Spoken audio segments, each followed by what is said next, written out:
CM नहीं बनना चाहते, पीएम नहीं बनना चाहते तो लड़ाई किस बात की चल रही है। महागठबंधन में रह रहकर जो दरारें सामने आती हैं, ये महत्वाकांक्षाओं की लड़ाई है ना भाई। जो सीएम नहीं है वो सीएम बनने का प्रयास करते हैं, और जो सीएम है वो कैसे मौजूदा प्रधानमंत्री के सामने विपक्ष की तरफ से पीएम के दावेदार बन जाए, इसमें बिहार और बिहारी पिसते हैं। ये मेरी चिंता हमेशा से रही। इनके पास फुर्सत है अपनी कुर्सी को बचाने की योजना निकालने का, पर इनके पास ये फुर्सत नहीं है कि बढ़ते दामों को कैसे कम किया जा सके ताकि बिहारियों को कुछ रियायत मिले। पटना पहुंचते ही राष्ट्रीय लोक जनशक्ति पार्टी रामविलास के राष्ट्रीय अध्यक्ष चिराग पासवान ने मुख्यमंत्री नीतीश कुमार और तेजस्वी यादव पर जोरदार हमला किया। उन्होंने कहा कि अगर तेजस्वी यादव को मुख्यमंत्री और नीतीश कुमार को प्रधानमंत्री नहीं बनना है तो महागठबंधन में दरारें क्यों। वहीं बिहार में बिजली की दरों में बढ़ोतरी को लेकर चिराग ने पूरी तरह से घेरा है।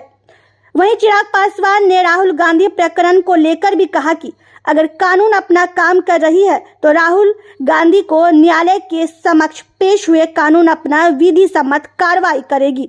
भाई मुझे कोई फर्क नहीं पड़ता किसका झुकान किस तरफ हो रहा है, पर ये इतना ज़रूर दर्शाता है कि विपक्षी एकता जो बार बार दिखाने का प्रयास किया जाता है, वो विपक्षी एकता कम से कम नहीं है।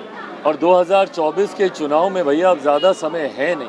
ऐसे में अगर विपक्ष अगर आज की भी तारीख में एकजुट नहीं हो पाया तो एक बात स्पष्ट है कि पुनः 2024 में मौजूदा प्रधानमंत्री जी को प्रधानमंत्री बनने से कोई नहीं रोका। ये विपक्ष एकजुट होने का प्रयास यही लोग ना करते हैं बार बार। कौन लोग बोलता है? महागठबंधन में कांग्रेस दल शामिल है कि नहीं है? कांग्रेस के लोग ही हमेशा बोलते हैं, विपक्षी एकता की बात करते हैं। अलग अलग दल के नेता इनके बोलते रहते हैं कि भैया जब तक विपक्ष एकजुट नहीं होगा तब तक मौजूदा केंद्र सरकार या मौजूदा प्रधानमंत्री को हटाना संभव नहीं हो पाएगा। तो विपक्षी एकता का नारा भी बार बार यही देते हैं और विपक्षी एकता को धराशायी भी इन्हीं के ही घटक दल करते हैं। तो परिणाम स्वरूप जो लड़ाई ये लोग लड़ना चाहते हैं वो लड़ाई लड़ने में कभी सफल ये लोग हो नहीं।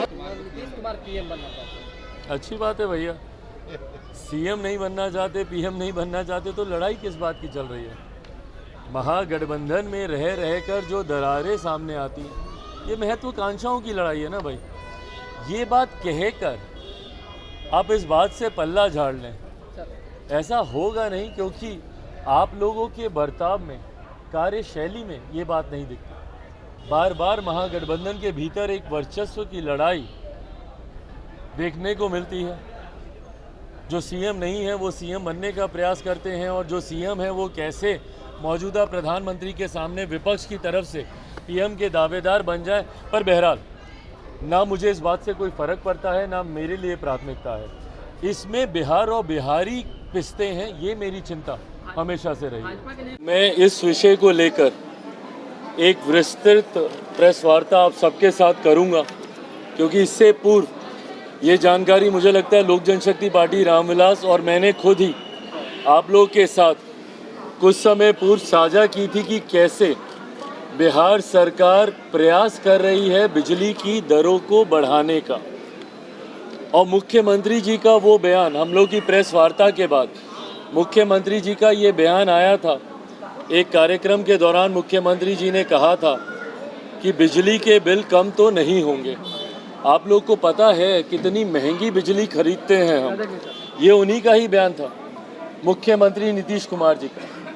तो जो मुख्यमंत्री इस बात को स्वीकार करते हैं कि वो महंगी दरों पर बिजली खरीदते हैं और उसको महंगा बेचते हैं बनिस्बत बाकी राज्यों के, तो ये दर्शाता है कि किस तरीके से इनके पास बिहार और बिहारियों को किसी भी तरीके की रियायत देने की कम से कम कोई योजना इनके पास नहीं है। यही वो सरकार है जिसने आज से, और मुख्यमंत्री नीतीश कुमार जी ने कल, ये तमाम बातें और विस्तार से आप लोगों के साथ साझा करूंगा। ये एक प्रेस रिपोर्ट आज से लगभग 1 साल पहले की 16/2/2022 की ये प्रेस रिपोर्ट है, जहां पर बिजली महंगी करने की बजाय नुकसान को कम करें कंपनी, ये सरकार के द्वारा कहा गया था कि नुकसान को कैसे कम किया जा सकता है। पिछले 1 साल में इन कंपनियों ने क्या किया नुकसान को कम करने के लिए, और इनके मंत्रियों ने, इनके नेताओं ने क्या किया भैया, इनके अधिकारियों ने क्या किया? हज़ारों करोड़ की जो कंपनियां हैं कि भाई क्या इन लोगों ने प्रयास किए कि बिजली के दाम कम किए जा सकें ताकि बिहार और बिहारियों को थोड़ी सी रियायत मिल सके। आप दूसरे राज्यों में देख लीजिए, आप लोगों ने दिल्ली पंजाब का उदाहरण दिया, बाकी किसी भी राज्य में देख लीजिए भैया, अगल बगल के जितने भी राज्य हैं, उत्तर प्रदेश हो, उड़ीसा चले जाइए भैया, तमाम राज्य ना सिर्फ कम दरों पर बिहार से बनिस्बत कम दरों पर बिजली खरीदती हैं, बल्कि जनता को भी कम दर पे बिजली लेनी पड़ती है, उनको सुविधाएं मिलती हैं। पर बिहार सरकार कैसे बिजली का बोझ, और भाई बिजली का बोझ हर व्यक्ति को प्रभावित करता है। ऐसे में हम लोगों ने कुछ समय पहले ही ये आशंका आप सबके सामने जाहिर की थी कि सरकार बिजली के दरों में बढ़ोतरी करने का प्रयास कर रही है, योजना बना रही है, और ये परिणाम आज सामने आ गया। ये दर्शाता है कि मुख्यमंत्री नीतीश कुमार जी के पास ये समय नहीं है कि भैया वो बैठें और तरीका निकालें कि कैसे बढ़ते हुए बिजली के दामों को कम किया जा सके। इनके पास फुर्सत है अपनी कुर्सी को बचाने की योजना निकालने का, पर इनके पास ये फुर्सत नहीं है कि बढ़ते दामों को कैसे कम किया जा सके ताकि बिहारियों को कुछ रियायत मिले।